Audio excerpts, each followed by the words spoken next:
What's up, y'all? G from G Blades, and we are in a shop, and today we're going to be talking about safety stuff. So, no, it's not super exciting, but it is something that everybody that if you're going to have a shop, you need to be prepared for. In a knife maker shop, there's a lot of tools around here that can hurt a lot, right? And you're dealing with heavy pieces of metal and sometimes very often sharp things, right? So we want to try to be as prepared as possible.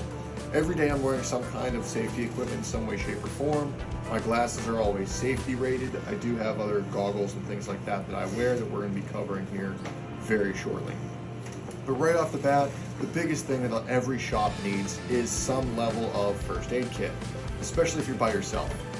I have several different first aid kits that I have right around the shop that are great examples. So I keep one first aid kit right next to the drill press or the mill. It's a pretty gnarly tool, and it's also right next to the bench grinder. Also, kind of a gnarly tool. So having a first aid kit that is also full, not just an empty box of old crap. So make sure that you have a first aid kit, make sure it's readily available. I'm also a big fan of having something that is for extreme circumstances, like a self-save kit. This has things like a tourniquet.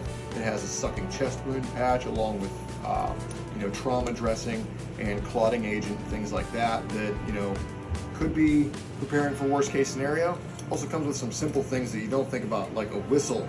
And this thing is crazy loud, and it's also readily available in my shop.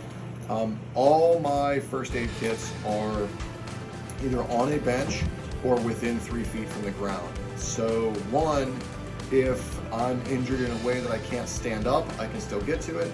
And two, if I ask for someone that's significantly shorter than me, like a child, to come help me, having them being able to reach the first aid kit really matters. That also helps. I also have a very large first aid kit that I keep readily available, also up here in the shop. And this is just stuff that I think is kind of the base safety stuff that you want to be prepared for. You don't want to have to try to rush or run or cover a lot of distance. In the event that you need a first aid kit, it needs to be first aid, which means readily available as soon as possible.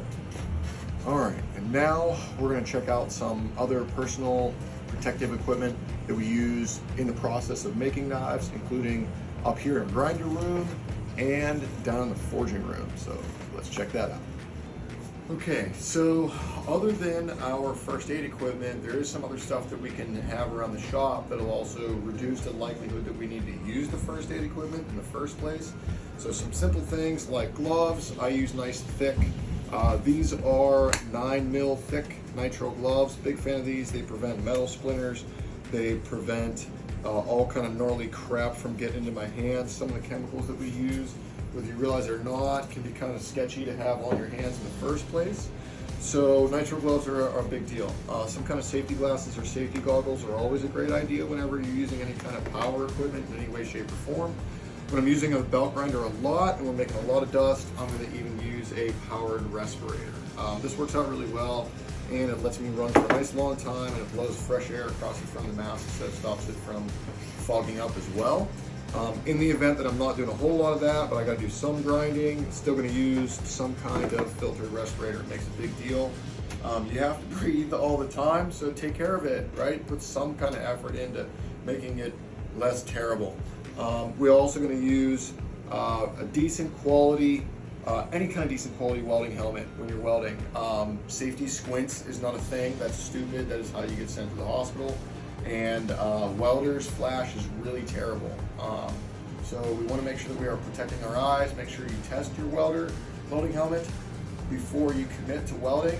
Make sure it is functioning.